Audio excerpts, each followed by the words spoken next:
新冠疫情全球大流行，新增确诊人数逼近最高峰值。世卫组织密切监测全球10种变种毒株，其中印度最先报告的变异毒株竟有至少13个突变。印度确诊病例突破2000万，疫情记录连日刷新，到底何时才能迎来拐点？澳大利亚政府对印度寄出全球最严苛旅行禁令，违者最高刑罚判监5年，并罚款约33万元人民币。作为将国民归国列为潜在刑事犯罪的国家，澳政府这波疫情防控令为何引发强烈反弹？禁令只针对印度旅行者，澳政府到底错在哪儿？金融有独家观察。英国首相约翰逊深陷官邸装修丑闻之际，G7外长会在伦敦开幕。美国国务卿布林肯与英国、日本外相会见时，声言就中国问题进行坚定合作。但布林肯面对媒体时又是另一番说辞。It is not our purpose to try to contain China or to hold China down. What we are trying to do is to uphold the international rules-based order. 除了美国，日本也格外活跃。跟英国确认印太战略合作，欢迎英国航母靠泊日本港口，并欢迎英国加入 CPTPP。又与美国确认所谓应对台海有事。日本防卫省还确认本月将在硫磺岛与美军进行航母舰载机合练。为何日本共同社罕见警告，与美国一体化有把日本拖入冲突风险？冯仲平、叶江、陈斌、王毅维在线分析。美国向4国机制国家兜售 MQ-9B 察打一体化无人机，澳大利亚首先响应，以单价1.3亿美元买入12台。此外，印度已经租了2架，并下30架订单。日本正在试用 MQ-9B 无人机的性能有哪些过人之处？美日澳印组建无人机军事情报侦察网络到底指向谁？4国机制频频搞军事化小动作，中方如何反制？朱江明、吴健深入解读。详细的焦点分析稍后为你一一呈现，不要走开。欢迎回来。当地时间周一，7国集团外长会在伦敦开幕，这是近2年来7国集团代表首次举行面对面会议。本次会议的主要议题包括新冠疫情后的经济复苏、气候变化、疫苗合作等等。外长会前，美国国务卿布林肯与英国外相拉布举行双边会议，再次提到中国。当地时间周一，参加会议的各国外长陆续抵达伦敦。这是2年来7国外长首度面对面进行会议，也是英国脱欧后主持的第一场外交重头戏。为期3天的会议在一场工作晚宴中开始，并将在接下来的2天就国际局势等多项议题展开讨论。7国集团由美国、英国、法国、德国、意大利、加拿大和日本组成。俄罗斯1997年加入后成为8国集团，但2014年乌克兰危机爆发以后，俄罗斯被排除在外。分析人士认为，美欧双方希望以此次会议为契机，弥合美国前总统特朗普执政时期留下的分歧与裂痕，重塑7国集团影响力，同时为下月在英国召开的 G7 峰会铺路。届时将是美国总统拜登就任后首度出访欧洲。美国现在是要修复它跟西方盟友的这样一些关系，搞新的全球供应链、产业链和价值链，排斥中国，或者说在新组建的过程中重新确保美国的这样一个主导地位，这是他一切全球战略的出发点。7国外长会之前，英国外相拉布率先与美国国务卿布林肯会谈，两人在会后还举行了联合记者会。布林肯呼吁组建一个所谓全球联盟，他宣称尽管不想遏制中国，但要确保中国按规则行事。 It is not our purpose to try to contain China or to hold China down. What we are trying to do is to uphold the international rules-based order. 两人也再次提到新疆、香港问题。 We also discussed China. I think it's fair to say we see eye to eye on the need to stand up for our values, holding Beijing to the commitments that they've made, whether it's in relation to Hong Kong under the joint declaration or wider commitments. 布林肯赴英国参会前接受了美国 CBS 电视台知名栏目60分钟的采访。布林肯在美国当地时间2号晚黄金时段播出的节目中也重复了同样的论调，声称美国无意遏制中国，但他同时又拿所谓国际规则说事，指责中国对外强硬。布林肯也坦诚，美国没有放弃与中国交往的资本，军事对抗是美中2国都将利益严重受损的选项。周一当天，拉布还与多位其他外长举行双边会晤，其中英日两国主要讨论英国加入全面与进步跨太平洋伙伴关系协定的进度，以及英国航母本月前往日本海域参加联合军演的细节。英国伊丽莎白女王号航母打击群本月将驶往日、韩、印度、新加坡等国，并将与10多国进行联合军演，展示英美对印太地区和平稳定的所谓共同承诺，也显示英国在脱欧后重新考虑了在世界秩序中的位置，其中印太地区将成为英国国防和外交的重点。而英国和印度则是在会前宣布达成价值10亿英镑的双边贸易合作协议，合作领域涉及新冠疫苗研发和低碳科技。两国希望到2030年实现双边经贸额翻倍到460亿英镑。受疫情影响，英国首相约翰逊取消了4月份访问印度的行程。值得注意的是，除邀请澳大利亚、韩国、印度、南非等印太国家派代表参加部分会议外，英国还特别邀请东盟轮值主席国文莱以及东盟秘书长林玉辉与会。东盟现在是成为美国制约中国的一个关键的一个争取的变量。中国和东盟的关系从10+1，后来10+3、10+6变成了今天的RCEP，世界上最大的自由贸易区。所以美国现在要去对付这个中欧投资协定干掉和 RCEP， 他想去破坏，然后这样他继续重整它的全球供应链产业链和价值链。这就是美国跟英国合拍啊。本次会议正值美国与中俄关系日益紧张的敏感时刻，美国借机团结盟友对抗中俄的意味浓厚。外界注意到，美国国务卿布林肯还与日本外相茂木敏充举行双边会谈，两人同意在处理与中国有关的问题加强合作，并重申所谓维护台湾稳定与和平的重要性。这也是美日高层近期第3度强调台海议题。欧洲方面，参与会议的还包括欧盟的代表。近日，有欧洲智库对10个欧盟成员国进行民调后发现，60%受访者认为，在中美出现矛盾的时候，不应当纯粹倒向美国，但欧盟也没有足够的实力在此问题上保持中立。现在的欧盟当然是因为脱欧了以后的欧盟，更多的有法国和德国的色彩，欧洲大陆的色彩，他们还是强调的战略自主的，所以呢，他们对中国当然也有很多的一些担心，但是呢，他对美国也有担心。美国和他的矛盾，从数字化时代征收的数字税，包括这个北溪2号制裁它的这个能源管道，甚至制造跟俄罗斯的这样一些威胁，所以我觉得这个欧盟它现在呢要想去独立的跟中国开展关系，尽量呢排除对美国的因素的干扰。相关话题来连线特约评论员陈斌，陈先生您好。布林肯参加G7外长会议时说，美国不想压制中国，而是要捍卫基于规则的国际秩序。此话如何解读呢？主持人好，美国国务卿的真实用意呢是不仅要打压中国，而且呢要让中国维护基于美国规则的国际秩序。他呢要把他的真实用意表达出来，那就是冒天下之大不韪了，赤裸裸地表现出霸权主义、霸凌做派。于是呢进行了很憋屈的婉转，但是呢是越转越蹩脚，这个更充分地暴露出美国政府呢有点扭曲的对华政策主张，可谓是身不正影子更邪。布林肯的G7这个表态呢，其实这是一个目的，那就是呢他所说的7大工业国呢要结成更紧密的联盟，拉起山头来对付中俄，因为美国呢已经无法单挑中国或者是俄罗斯了。如果不是为了打压和制约中国，美国呢就不需要拉帮结派的。布林肯的政治虚伪呢，是一眼就能被看穿的。那么值得注意的呢，倒是基于规则的国际秩序这句话呢，表面上看没什么问题，这国际秩序呢是靠规则来维护的。但是呢，只要稍稍深入的问一句，那么这个规则又是指什么呢？是美国规则，还是基于联合国宪章的规则？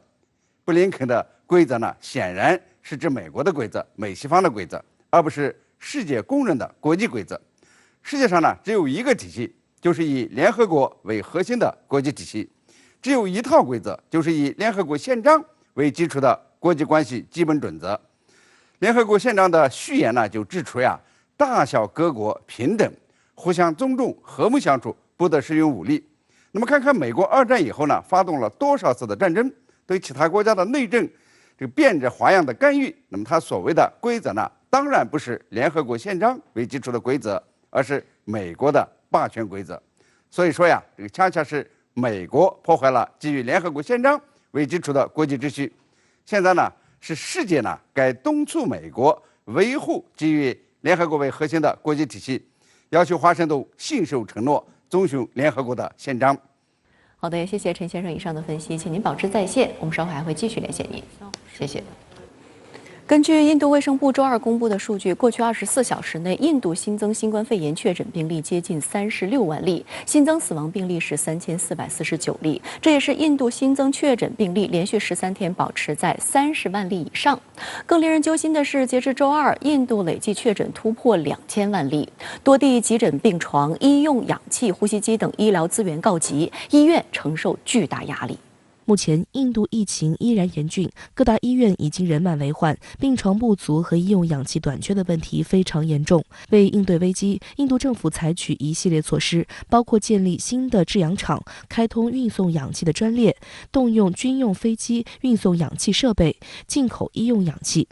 此外，政府已要求军方派兵协助营运医护设施，还下令将军队储存的氧气送往医院，而退休军队医务人员也被重新召集。观察指出，派遣军队进驻医疗设施，也有防止医疗资源耗尽时引发治安危机的考量。是印度整个社会已经面临一个非常严重失序的这种状况，会造成更严重的所谓贫富不均的这种情形。就是过去跟现在，在印度只有有钱人他才能得到检测，才能得到医疗，可是对于绝大部分的穷人来讲，他们没有机会去获得医疗的资源，他们会非常的愤怒，他们非常的生气，那么会造成整个社会的骚动。此外，印度多地宣布收紧防控措施，新德里将正式实施的封锁措施延长至10号，哈里亚纳邦从3号起实施为期1周的封锁，奥迪沙邦也宣布从5号起实施为期14天的封锁。与此同时，印度疫苗接种计划也遇到了麻烦，出现疫苗紧缺甚至断货情况。孟买已经宣布将在本周5至周日停止疫苗接种。目前，印度只有约2%的人口完成2剂疫苗接种，至少接种1剂疫苗的人不到10%。फर्स्ट come first के लिए ऐसा बोला गया कि आएंगे तो आपको मिलेगा, पर यहाँ पे अभी कुछ नहीं है, तो देखेंगे अभी इसके आगे क्या होता है, मिलेगा नहीं मिलेगा। पर जैसे आप लोग अगर बता रहे हैं कि 1 तारीख से देंगे तो 1 तारीख से देने का आप कष्ट कीजिए। 全球最大的疫苗厂商印度血清研究所的 CEO 普纳瓦拉称，印度新冠疫苗短缺情况将持续至7月，而普纳瓦拉本人也与家人逃往英国。上个月时，普纳瓦拉曾呼吁美国解禁37种生产新冠疫苗的原料，但10天之后，美国才宣布部分解禁。值得注意的是，印度疫苗配方由美国授权获得，这意味着约200种原料中的关键品类必须从美国进口。但自特朗普政府时期开始，美国就禁止了37种疫苗原料的出口。与此同时，美国则爆出数千万剂新冠疫苗报废的丑闻，进一步引发印度社会的不满。面对逐渐失控的疫情，总理莫迪遭到印度各界强烈批评，被指责只关注选举，没有第一时间应对疫情，导致印度疫情急转直下，逐渐失控。日前，世界各国开始升级对印度的边境管控，全球已有12个国家和地区限制来自印度的航班，包括伊朗、科威特、英国、新加坡、尼泊尔等。其中，尼泊尔政府决定从5月3号午夜起暂停该国国内的全部商业航班运营。印度本身就是13-14亿人的这么多，然后它又有在全世界许许多多地方，它都有移民，还有有去各个地方去工作的，它会使得世界经济要恢复复苏的步骤又再度缓下来。世界卫生组织近日表示，他们正在密切关注全球各地10种新冠变异病毒，其中包括印度近期发现的变异毒株，以及美国发现的2种变异病毒。此外，澳大利亚自5月1号施行的印度旅行禁令击出重锤，最高可判5年监禁，并罚款约33万人民币，堪称全球最苛刻的防疫法令，吓坏了澳大利亚人，且只针对来自印度的旅客，引发了种族歧视的质疑。周二，澳大利亚总理莫里森就改口称被处罚的可能性微乎其微，这又是怎么回事呢？来看看报道。美国消费者新闻与商业频道报道称，在世界卫生组织的观察名单中，有3种变异新冠病毒被归类为值得警惕的变种，分别为英国去年12月发现的 B.1.1.7 变异株、南非去年12月发现的 B.1.351 变异株及巴西今年1月发现的 P.1 变异株。研究显示，去年9月就已经在英国传播的 B.1.1.7 变异病毒传染性增加了40%到70%左右，死亡率要高出55%左右。目前，这一毒株是美国传播最为广泛的毒株之一，全球10几个国家也监测到了这种病毒的流入。但南非发现的 B.1351 毒株的传播性更强，巴西发现的 P.1 毒株的变种更多，衍生出多达17个变种。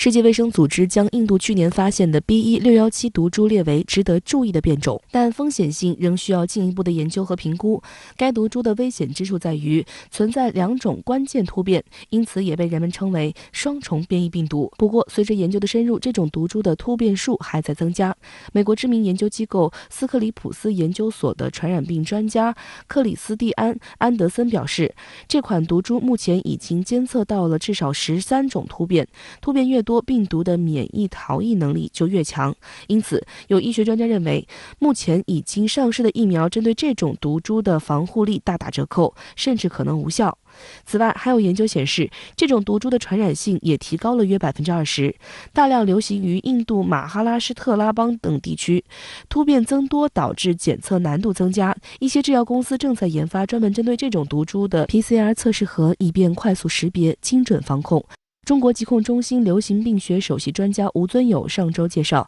这一毒株已经传入中国的几座城市。吴尊友还指出，只要疫情流行不结束，病毒就会一直变种，只要落实防控措施就无需担心。常态化防控仍是中国控制好疫情的关键。这个新的毒株呢，它有3个主要的变异位点，那这些位点的变化呀，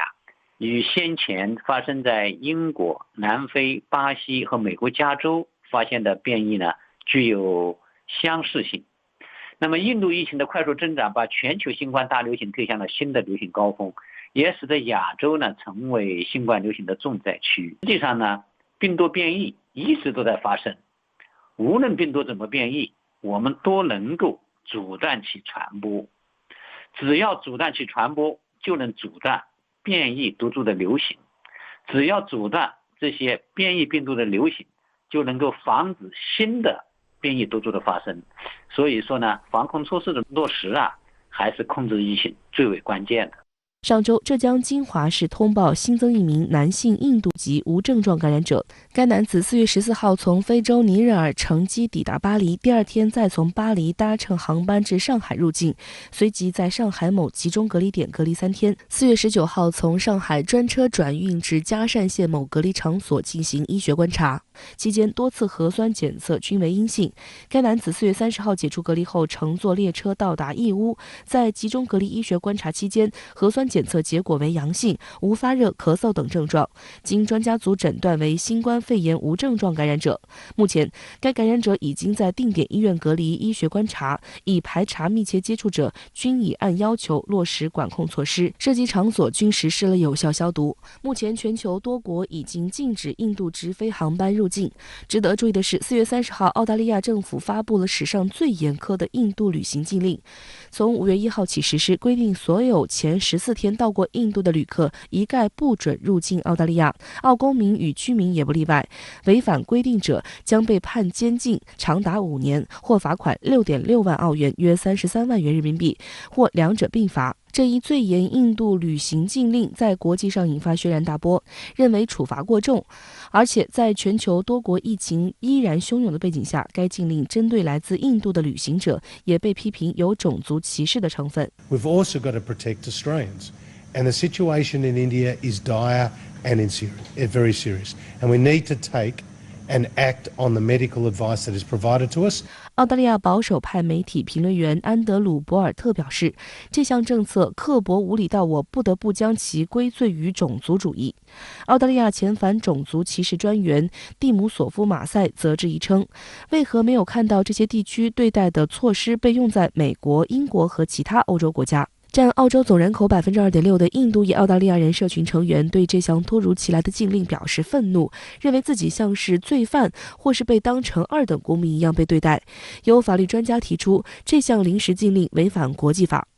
此外，澳大利亚广播公司报道指出，澳大利亚政府的这一政策第一次将国民归国的行为列为刑事犯罪。消息指，目前估计有9000名澳大利亚人身在印度，其中600人被列为易受感染人群。在美国消费者新闻与商业频道周一的报道中，澳大利亚总理莫里森对此进行了回应。莫里森表示，来自印度的旅行者面临最高5年的监禁和6.6万元澳币的罚款可能性微乎其微。他坦言自己面临来自各方面取消该项禁令的压力，但莫里森强调，禁止本国公民从印度返回的政策符合澳大利亚的最佳利益，能防止第3波疫情。莫里森称自己非常同情印度，但是有民众从印度返回后，北领地一处隔离设施的感染率增加了7倍。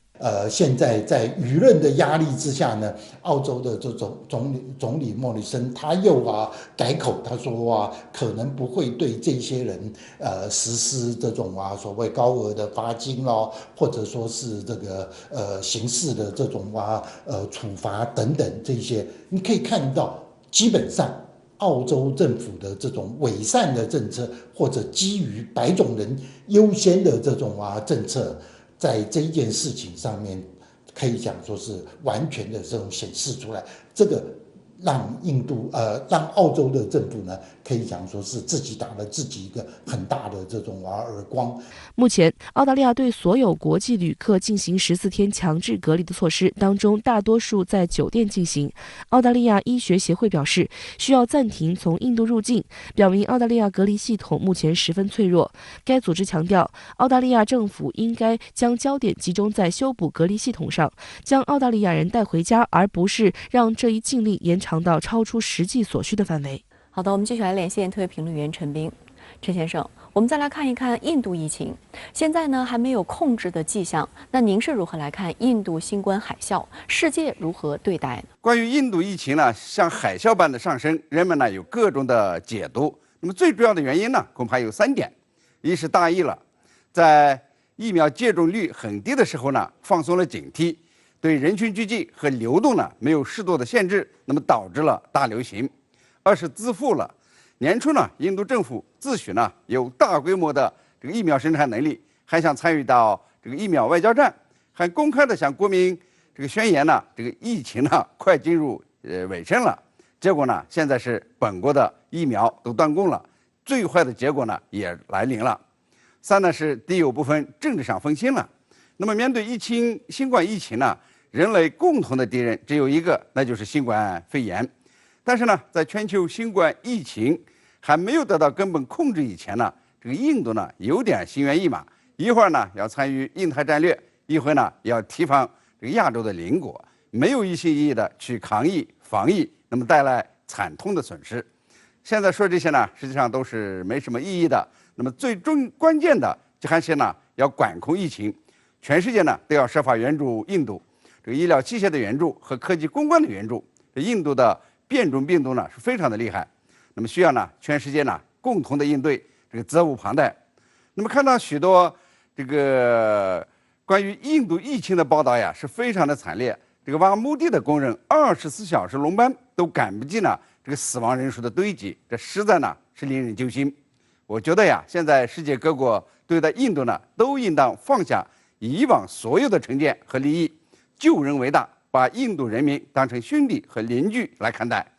只有全球疫情啊得到根本的这个防控，那么地球呢才会变得更加安全，一个都不能少。这次印度疫情大爆发，谁来负责呢？美国做得怎么样？印度民众将如何来看待美国？这次印度疫情呢，一定会影响印度政治的，那么得有人呢出来负责。就像美国去年的大选，这个特朗普呢以下台对美国疫情防控不利而负责。那么刚结束的印度西孟加拉邦的选举之中呢，是莫迪惨败。他在这里呢发表了数十次的演讲，但是呢，民众还是用选票对莫迪亮出了红灯。那么最新的进展是，国防部呢正准备向德里派兵防疫，这就意味着呢行政管理上的失败。如果呀这个印度多个地方都需要军队来维持秩序，那么莫迪政府的合法性呢就大大的降低了，失去执政资格的可能性呢也就大大的增加。批评者呢已经喊出了要莫迪下台，但是我认为呢，现在还是全力以赴的抗议才对，才是正确的选择。那么美国这个印度的朋友做得怎么样呢？说实在不咋样。印度媒体说呀，这个拜登呢口口声声说要援助印度，但是呢光说不练，统计了大量的疫苗，就是不给印度一剂，还是从这个5月4日起呢要禁止美国和这个印度的通航。还有媒体说呀，这个人家中国呢被印度视为对手，却拿出援助帮忙对付新冠危机。那么反观四方对话的盟友，也就是美日印澳，那么只送来一句同情的这个说法。澳大利亚呢还声称，任何呢从印度回国的澳大利亚国民都将面临罚款和最高5年的监禁，这被视为是种族歧视。印度呢经过疫情海啸以后啊，这个国内的政治和对外关系呢都会发生变化的。美国智库哈德逊研究所的南亚问题专家就说呀，这个美国对印度所发生的人道危机的反应慢半拍，实在是令人遗憾。这类事件呢只会加强印度今后要走战略自主，而不是进一步的靠拢美国。好的，也谢谢陈先生跟我们共同在线分享您的观点，谢谢。近日，美国宣布将向澳大利亚出口12架 MQ-9B 无人机，这将大大提升澳大利亚空军的远程打击能力。美国还将该款无人机出口给日本和印度，从而形成美日印澳4国所谓监视包围圈，有美媒炒作指向中国。值得警惕的是，台湾地区未来也将获得4架 MQ-9B 无人机。近日，美国国防安全合作局公布了由国会批准的武器装备出口交易，将向澳大利亚交付12架 MQ-9B 无人机及其配套设备，总价值达到了16.51亿美元。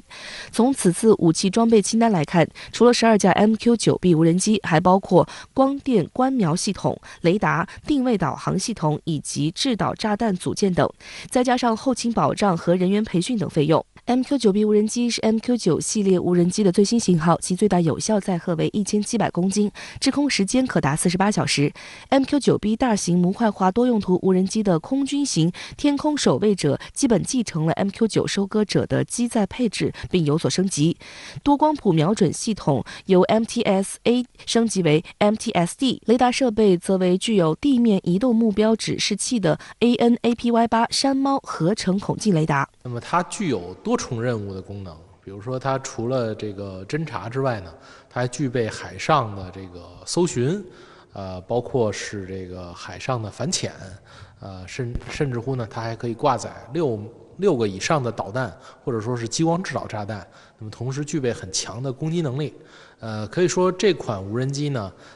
是对于澳洲来讲啊，是非常有用的一个装备。最近10年来，澳大利亚空军在装备采购上开始进入快车道，从曾经不入流的角色一跃成为南半球乃至亚太地区举足轻重的一支强大空中力量。在整个澳大利亚空军装备体系中，恰恰就存在着大型高空长航时察打一体无人机这样的一个空白，而 MQ-9B 无人机的到来不仅填补了这个空白，还在相当程度上提升了澳大利亚空军的海上监视侦察能力，与 P3C 猎户座海上反潜巡逻机、P8A 波塞冬海上反潜巡逻机等有人驾驶飞机配合使用。目前，美国正在通过向澳大利亚出口更多的先进航空武器装备，使其成为在亚太地区最为忠实的打手之一。而澳大利亚军方也十分乐于扮演这一角色。美国媒体还将澳大利亚进口无人机与中国联系到一起。美国防务世界网站称，澳大利亚拥有了全副武装的 MQ-9B， 可能会激怒中国，因为中国先前曾反对印度洋地区的武器化。从历史上来看，就是澳洲其实跟美国来说是关系非常之紧密的。它参加了美国所有这个自己参加了的战争。澳洲本来历史上就比较可靠，另外一个呢，澳洲也喜欢参与这种事情。所以说美国呢对它非常之放心，加上文化上呢又很近。值得警惕的是，美军试图在亚太构建美日印澳4国联盟，其中 MQ-9B 就将发挥重要角色。美国国防部3月曾透露，印度政府向美国政府提出采购30架 MQ-9B 无人机的军售申请，预计合同总额可达30亿美元。印方曾于去年租赁了2架非武装型 MQ-9B， 用于边境巡逻和性能评估。有分析认为 ，MQ-9B 将使印度海军有能力更好地监视在印度洋上的中国军舰。该机还能够装备给印度陆军在印巴边界地区打击目标。此外，去年11月，美国国防部宣布，国务院同意批准向台湾出售4架 MQ-9B 无人机，这笔军售金额价值约6亿美元。对此，有台湾舆论渲染称，表面上看这是一项军售，却有进一步提升美与台方战略合作的深层内涵。MQ-9B 无人机本身就是一个整合式的信息平台，台湾地区采用与美国相同的系统装备，能与美方互通信息，有潜力建立一个与美方步调一致的指挥、管制、通信、情报、监视与侦察的协作机制。此外，台湾舆论还认为，美国正在构建4方安全对话安全机制，日本、澳洲和印度都考虑引进 MQ-9B 无人机，一旦筹建完成，将可组成4方联合监侦体系，对中国大陆形成多方向的监侦包围圈。由于这个无人机这种装备呢，它是一个联网的装备，就是说需要美国的这种情报啊、卫星啊、通信的这个全面的支援。所以说呢，一旦你得到了它，那么你就会被纳入这个美国的这套情报通信支援系统之内。所以说美国呢，其实出售这款装备，除了提高他们自身的能力之外呢，也能够把他们纳入自己的这么一个指挥作战体系之中。这个发挥这种联盟的作用，这个是美国背后的一个如意小算盘。美日印澳4边机制在印太的一大军事活动中心是达尔文港。目前，中澳关系正经历前所未有的滑坡。继撕毁“一带一路”协议、炒作介入台海冲突之后，澳大利亚官员和媒体又盯上了租用达尔文港不符合国家利益，澳方就应该采取行动。达尔文港位于澳大利亚北部，是距离亚洲和中国最近的澳港口，美军在那里设有军事基地。2015年，北领地政府以5.06亿澳元的价格将达尔文港租给中国山东蓝桥集团99年，这原本是一笔双赢的商业交易。北领地政府多年来一直想开发达尔文港，借力亚洲的崛起，实现经济复苏。蓝桥集团高价竞标成功，实际上帮当地解决了开发资金的缺口。而在6年间，在澳大利亚舆论中，达尔文港从借东风的互利合作项目变成了所谓危及澳国家利益的战略风险，这与对该港念念不忘的美国脱不了干系。实际上，2015年中期与澳北领地政府达成达尔文港协议时，就引起了美国的强烈不满，理由是中方可能危及美方的安全。美国在达尔文港设有海军基地，到2016年，美军在达尔文港驻军增至2500人，并驻留各式先进舰机，包括 B-52 轰炸机、F-18 战斗机和全球鹰无人机等。因为这里是距离亚洲最近的澳方港口，美国在达尔文港的海军基地被视为美军干预中国南海的桥头堡。2015年，中企接手达尔文港后，美国便开始软硬兼施，游说澳政府毁约，还承诺在达尔文港大把撒钱搞建设。根据澳美达成的北领地投资合作协议，美国将投资2.26亿美元，约合15.4亿人民币，在达尔文港建立一个战略性军事燃料储备系统。美国出钱出力在达尔文港问题上极力挤压中企活动空间的真正目的，正是要将达尔文打造为美日印澳4国军事活动的中心。不论是单方面撕毁“一带一路”协议，还是盯上达尔文港，对于澳联邦政府执意将自己绑上美国的反华战车的行为，澳堪培拉时报批评说，澳政府突然做出的未加思索的决定，不仅毫无必要，还充满挑衅，奉劝澳政府别想虚张声势吓唬人。堪培拉时报在报道中称，堪培拉需要的是找到一些能够开始重建澳中关系的办法，可本届政府似乎只知道挖疮痂，直到它血流不止。报道警告，这届澳大利亚政府已经变成了一个狡猾的纸牌玩家，总有一天他的牌会被曝光。达尔文港本身，它在地理上呢，属于澳洲一个对东南亚地区、对这个印太地区的这么一个重要的节点。再有一个呢，它确实也是一个重兵驻扎的一个地区。可以说呢，从现在中澳的关系来看，这个达尔文港被收回这个可能性是很大的。未来呢，肯定是会对中澳关系产生一个非常之巨大的影响。可以说是进一步的加深了这个中澳之间的这个矛盾和隔阂。相关话题来连线特约评论员吴健。吴先生您好。澳大利亚要以近乎 F-35的大价钱去买美国死神无人机，您对此如何看？我们常说美国是世界性病，您可曾知道，在西方阵营里，人口稀少的澳大利亚却始终自诩为南太平洋宪兵，它和美国积极的捆绑防务。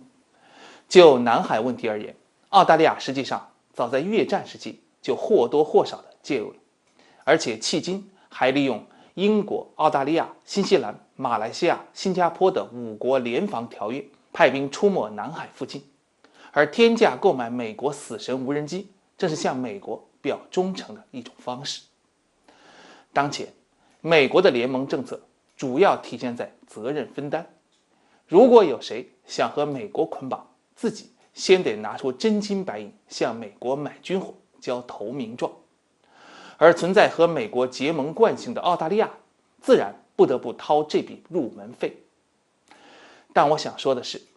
澳大利亚纸面上的军力确实能够插手南海，但要说在南海兴风作浪，那是不可能完成的任务。相反，所失将远大于所得。地理上，澳大利亚离南海太远了，像它最北部的达尔文，距离南海也有2400公里，远超澳军的主力战机作战半径。虽然他们能够空中加油，终究是鞭长莫及。像死神无人机，实际就跟澳军之前买到的美国 P-8A 巡逻机一样，都是平时来南海骚扰，但这类机动性、防御性都很差的飞机，只能是刷存在感。这种苍蝇般而不是老虎般的兵力投送能力，其实在澳大利亚的各军种普遍存在，除非澳大利亚在南海周边的某些东南亚国家找到落脚点，否则无法起什么作用。问题是，南海周边各国连给美军提供落脚点都不愿意，更何况给澳军提供方便呢？尤其是东盟大国印尼，因为东帝汶问题对澳大利亚充满敌意。可以说，澳大利亚卖力地跟着美国插手南海，表面上很凶，但本质却是强弩之末。美日澳印4国机制正加速成型，除了与美国，澳大利亚与日本也在实质性的军事接近。那您对这一趋势有什么样的分析？日澳瞄准南海等方向，是符合美国现实利益的。一方面，两国合作提升军力，主动分担防卫，有助于美国节省军费，维持美国主导的地区秩序。另一面呢，日澳防务合作加强，为前途不明的美日澳印4方安全对话打下了实际合作的基础。而这一机制呢，正是美国印太战略的组成。可以想见，日澳深化合作是得到美国首肯甚至直接推动的。但我想强调，过去在南海问题上跟中国胡搅蛮缠的域外势力，从美国的单挑到如今越来越多的群闹，侧面也暴露出这些势力越来越难以整合。就拿日澳来说，日本国内以和平宪法为代表的止战制度仍然存在，日本要达到所谓正常化国家尚不现实，短期内根本不可能和美国之外的第三国缔结实质性的同盟，在海外进行大的军事活动，特别是在日本国内疫情蔓延、经济低迷的现状下，日本的菅内阁对外政策难以长期延续，也就无法对澳大利亚提供实际的帮助。那么澳大利亚呢？虽为海洋国家，却独立于亚洲大陆之外，和亚洲各国没有什么领土或者海洋权益纠纷，主动去军事挑衅中国的概率非常小。澳方的安全战略本质上不过是通过巩固美澳同盟，深化澳日准同盟，通过对美军印太部署有限的支持，来换取自身的安全保障。总之，世间只有追求共同安全的联盟，没有追求共同自杀的联盟。明白了这一点，朋友们就该对澳大利亚乃至其他域外国家的南海小集团有一个清醒的认识。好的，谢谢吴先生跟我们共同在线分享你的观点，谢谢。近日，对英国首相约翰逊的爆料犹如打开了潘多拉魔盒，层出不穷，接连爆出了贪污公款门、官商勾结门、装修门、爆粗口侮辱10万新冠死者等等丑闻。面对政治对手和英国民众的指控，约翰逊恼羞成怒，极力辩解。约翰逊该如何收拾这些烂摊子？他的执政地位还稳固吗？来看看报道。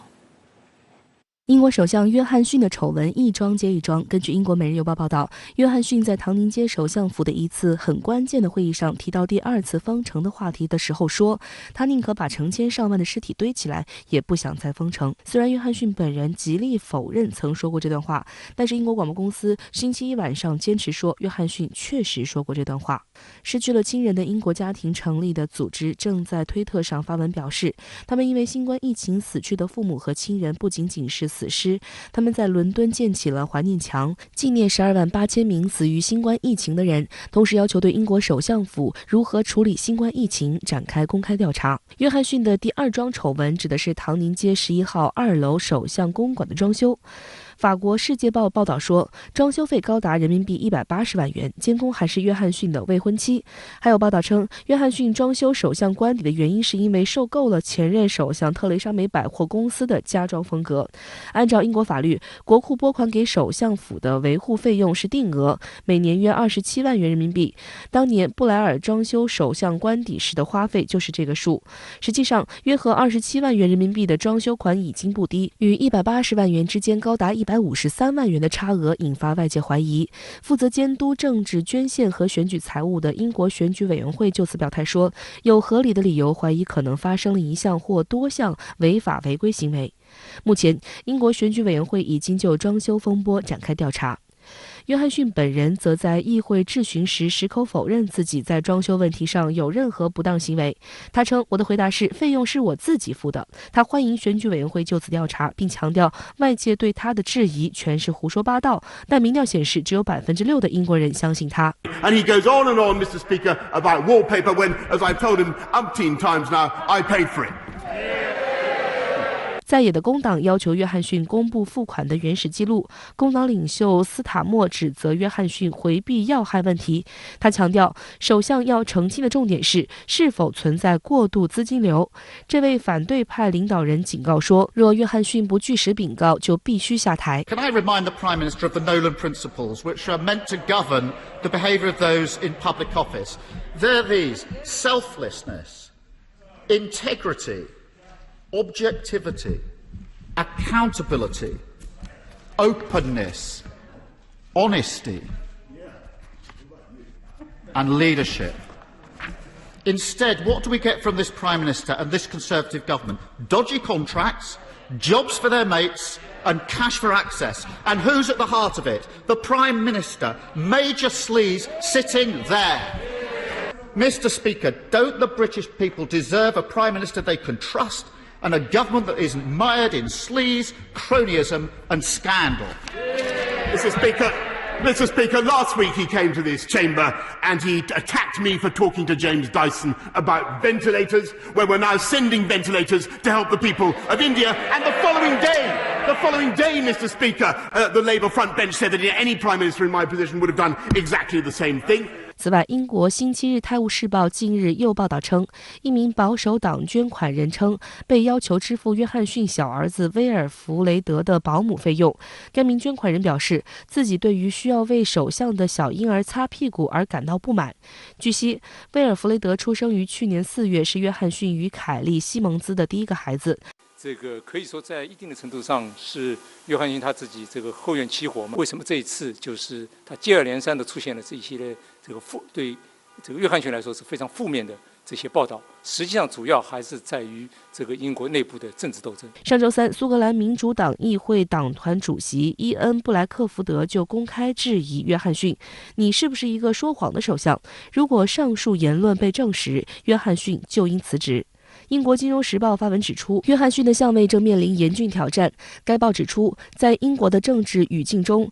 指责某人撒谎是极其严重的指控，在历史上非常罕见。约翰逊的对手之所以敢于对他发起严厉的挑战，背后原因是约翰逊在疫情上应对失当，更对脱欧之后产生的分离主义运动束手无策。值得注意的是，周四英格兰地方议会、苏格兰议会和威尔士议会即将进行选举。此次选举可能会决定苏格兰是否可以在2024年底前公投脱离英国。此前有民调显示，有3/4的苏格兰保守党员支持苏格兰独立。此外，约翰逊力推的脱欧方案使得北爱尔兰与爱尔兰之间出现了硬边境。问题是工党现在的势头已经开始重新恢复了，尤其还是不要忘记，还有这个苏格兰的民主党。如果苏格兰民主党这一次在地方选举当中，它能够获得更大的胜利的话，那对整个的英国的这个政治版图也会发生重大的影响。接连不断的丑闻严重打击了约翰逊的政治声誉。4月28号到30号期间，英国观察家报和调研机构 Opinion 对2000多名英国未成年公民进行了民意测验。约翰逊所在的保守党的支持率下降至42%，工党支持率上升至37%，保守党的领先优势由11个百分点急剧缩减至5个百分点。现在越来越多的人认为说这个约翰逊是英国的特朗普啊。确实，约翰逊有很多方面很像特朗普，但是我也看到英国有些评论说，你说最后美国人把特朗普选上了台，但是4年之后，他们对特朗普已经厌倦了。那么这个会不会发生在英国身上呢？这确实是直接影响到约翰逊本人的这个执政地位。